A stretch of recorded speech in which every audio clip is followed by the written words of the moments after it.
I just realized that my earrings and my mug of the day match, and the aesthetic pleases me. Hi everybody, my name is Kelsey and we're about to get very, very nerdy with some of my surprises from the year.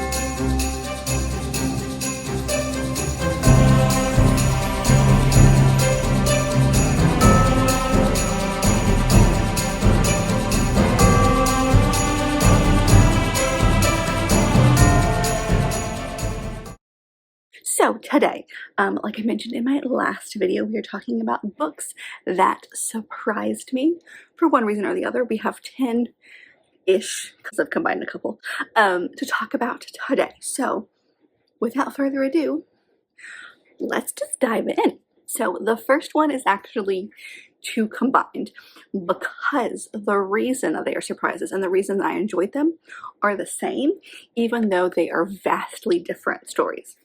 I own one, which is The One by John Mars, but the other one is The Measure by Nikki Erlich.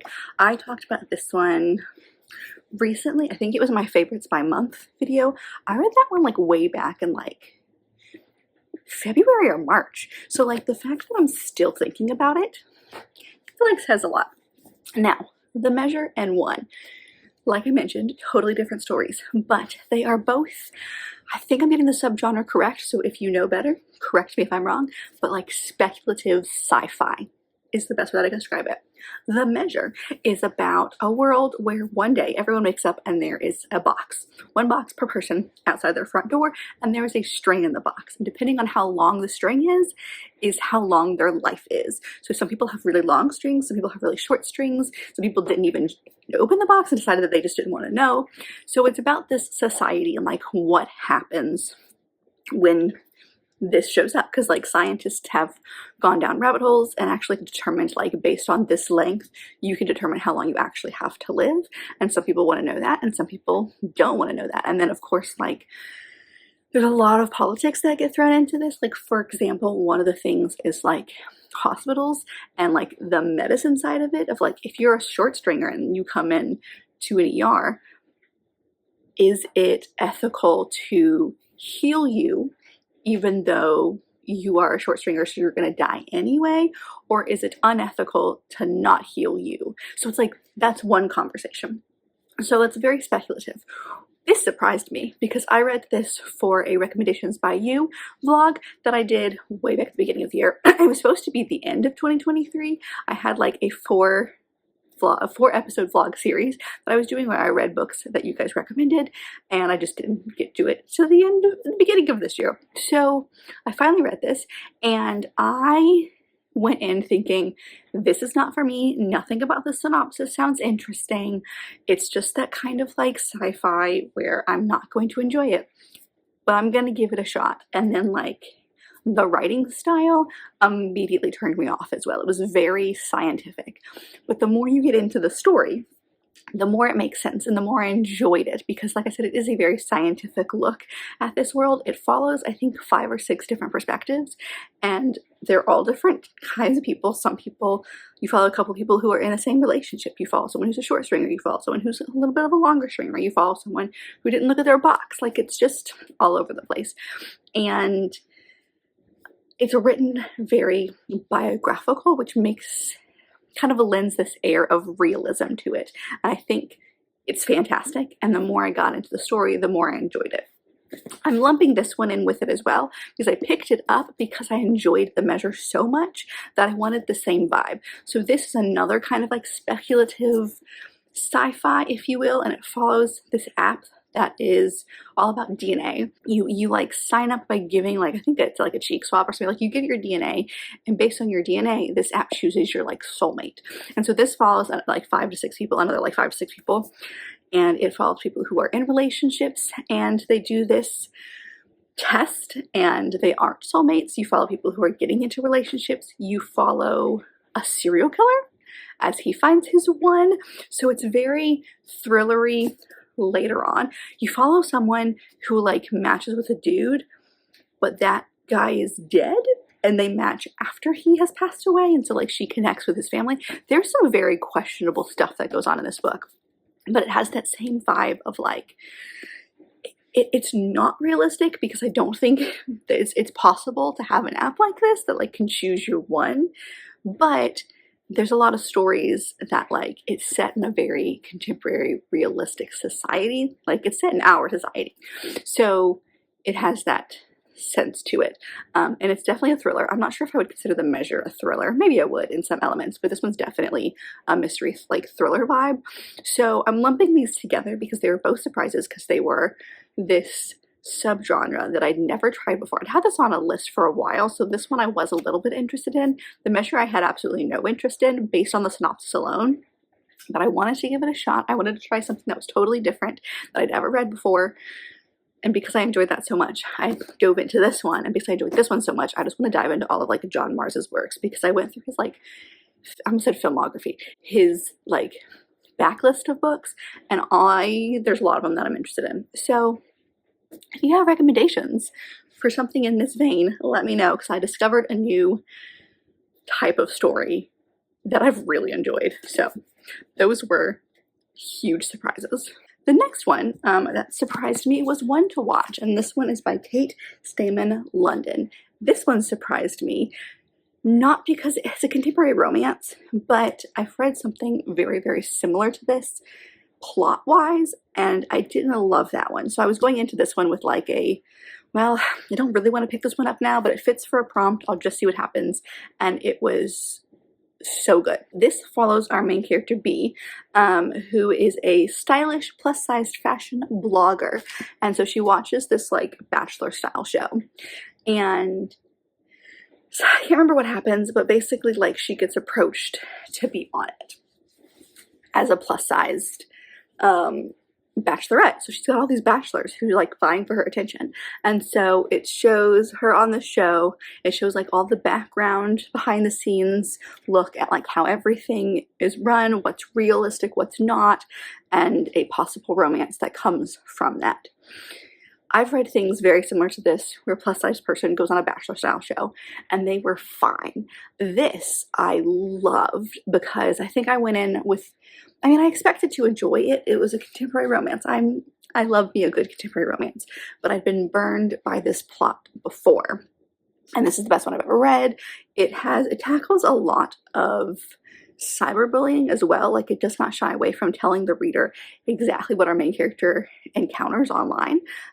So maybe trigger warnings for that. It was very much on the page. There was a lot of, like, it's mixed media. It has its moments where you have like transcripts, and then you have like people's conversations online and people's comments about the show and about her on it. And of course they're going to comment on her size and whether or not she should be on a show like that. And they're very brutal. So that was not enjoyable, but a very important part of this plot.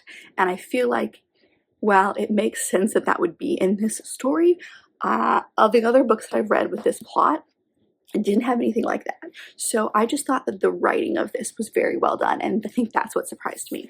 Is I've been burned before, but this one, mwah, chef's kiss.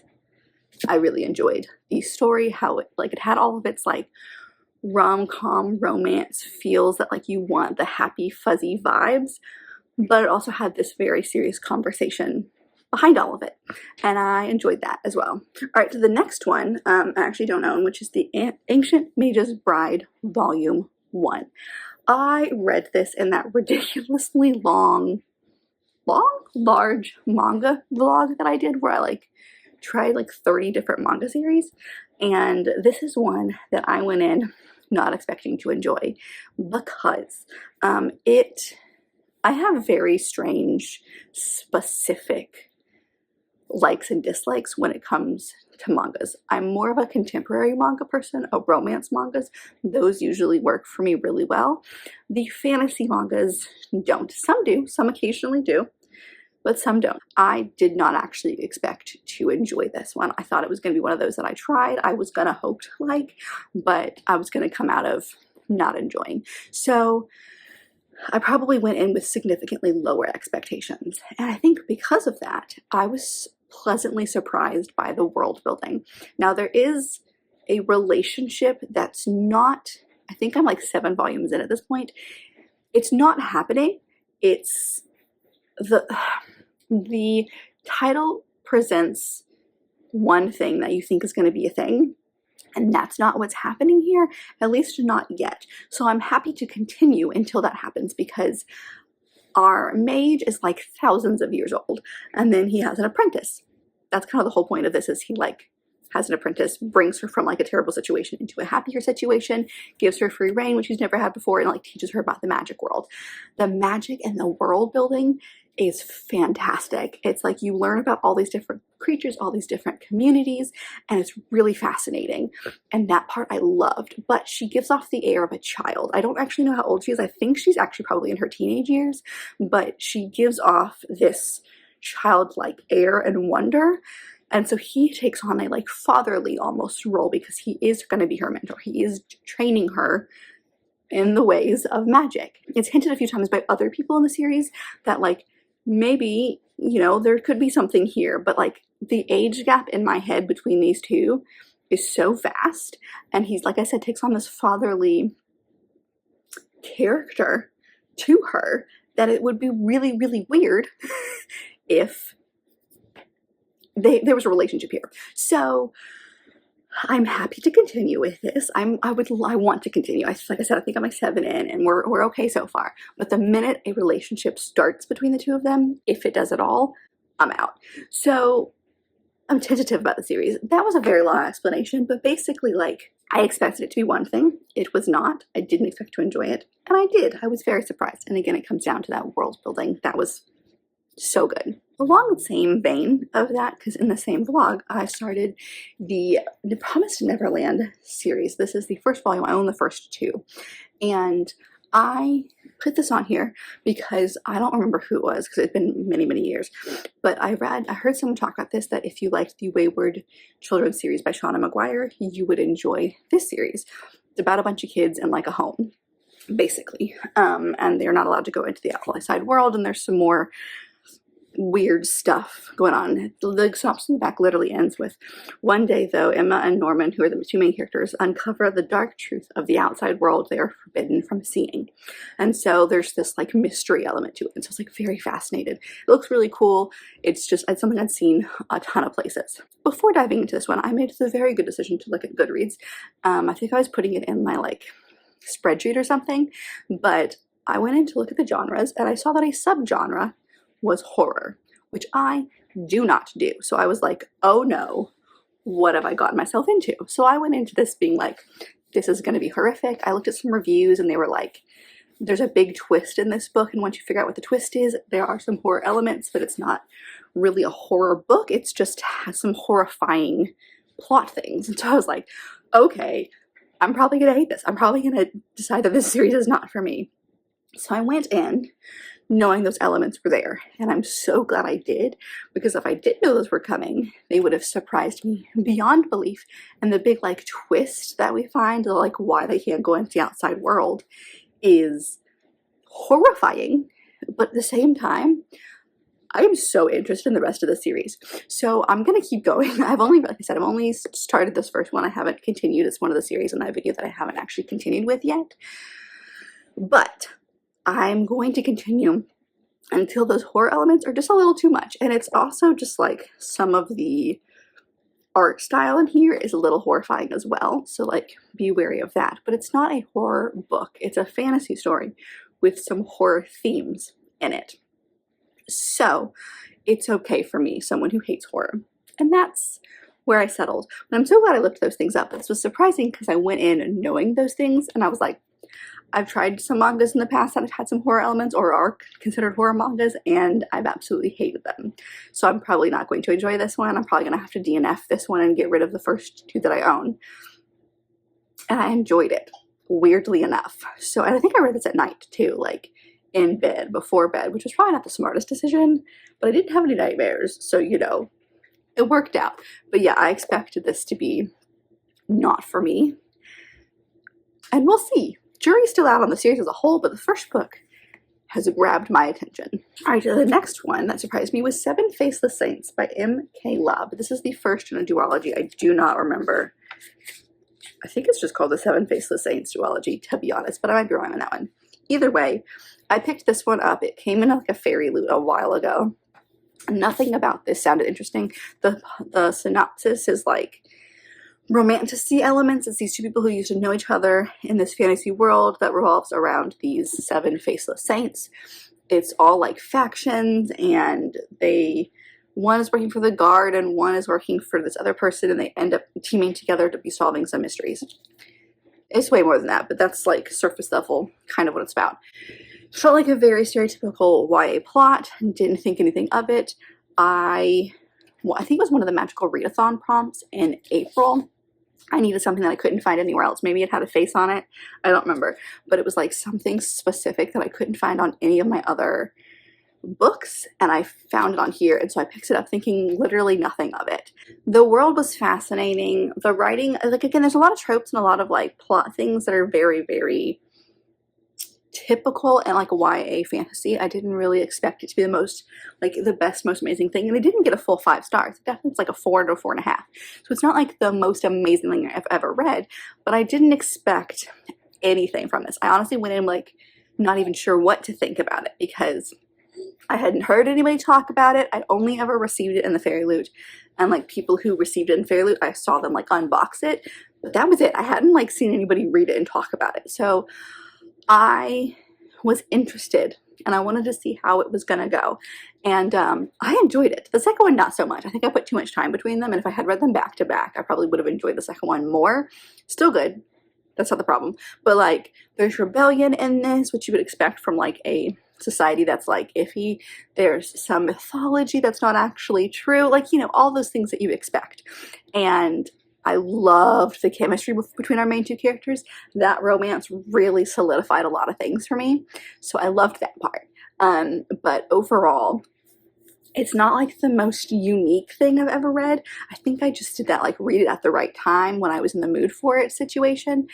And it worked and I loved it. So yes, another surprise for me because like I did not expect anything from this. Another one that was a surprise for me is The Antidote for Everything. And this one was part of that like vlog that I did that was like 2 years in the making, where I read books that shouldn't work for me, but there was just something about it that sounded interesting. And this follows a surgeon and some medical things, which I like to steer clear from. I do not enjoy books about surgeons. I do not do gore and blood and stuff like that. So in a medical setting, that is like very much a no for me. But it's about queer rights and specifically trans rights. And if you can be a doctor, it's like about a private practice and this doctor who has a bunch of queer patients. And he is basically asked or forced to get rid of those patients and then gets fired. And so it follows in the perspective of the best friend, who is a straight cis white woman. So like it's a different perspective than like you would expect from a story like this, but that's who the author is. So like that was the best option for her to be writing a story like this. But it also tackles the conversations of allyship and things like that, and how to be a good best friend, a good ally to this community, but also like how to deal with situations like this. So the plot sounded interesting enough that I decided to give it a shot. I didn't expect it to be like the next best thing. I expected it to be kind of gross because of all the medicalness of it and the fact that like our main character is a surgeon. But because she's a surgeon, she's very like the way that her brain works. Nothing was really described. It was very straightforward on the page because that's how she thinks, and I really enjoyed that. So the medical part that I was worried about wasn't even an issue. And I found myself not being able to put the story down because of the conversations that it was tackling. There was a little bit of romance in there, but like it was so minor that I didn't really even think twice about it. And honestly, it didn't even need to be in there. Peanut agrees. So yes, I expected to enjoy elements of this. I didn't think I would hate the book, but I really didn't know what to expect going in. And I think I ended up giving it 5 stars. So like overall, it worked really well. The next book is Heartless Hunter by Kristen Cicerelli. You might be surprised, actually, to see this on this list. When I first, as you can see, it's a Book of the Month book, so when it first got put on the Book of the Month, like as one of the listings, I didn't pick it up because I'd heard nothing about it. I read the synopsis, it sounded fine, I moved on with my life, and then everybody and their brother started reading it and talking about it. And so I'll admit the hype got to me. I was starting to get a little interested in it. I was like, maybe I'll pick it up at the next Book of the Month. Like if something doesn't like work for me, sometimes you can get like a secondary book or a book from a previous month instead. And I was like, maybe. And then I heard Desi from Darling Desi talking about it. And the way she was just talking about the story and the romance, I was like, all right, you've sold me. So I picked it up, not sure when I was going to get to it. And I don't remember when I picked it up, but I randomly picked it up. And I expected to enjoy parts of it. Like it's a witch versus witch hunter dynamic, which is one that I've read many times and enjoyed. And it's a romance. It's a fantasy romance. I expect it's about witches. Like it just seemed like it would be enjoyable. Like it had all the elements, but like I didn't really have a lot of hype. There's a lot of hype around the book. I didn't put a lot of hype around the book. I was just like, all right, now I'm intrigued because so many people have talked about it, and so many people that I follow online who usually wouldn't enjoy a book like this like stereotypical YA fantasy vibe, and did. And I was like, interesting. I'm intrigued, you know? And so I picked it up and I thought I would enjoy it. And then I could not put it down. And the chemistry between our two main characters was phenomenal. I loved every second of it. I loved the world. I thought the world building was really interesting. It does follow a blood magic system, which is ones that I usually hate because of the previously mentioned gore situation.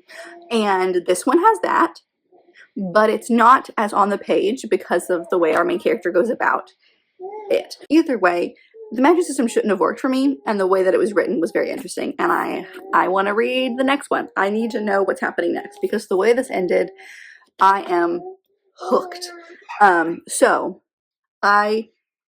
You might be surprised, because I've talked a lot about how much I enjoyed this book, but like, in everything in this book, there's a lot of elements that like normally work for me, so I don't know why I went in thinking it wasn't going to, or like I didn't have a lot of opinions about it. I was just like slightly intrigued, and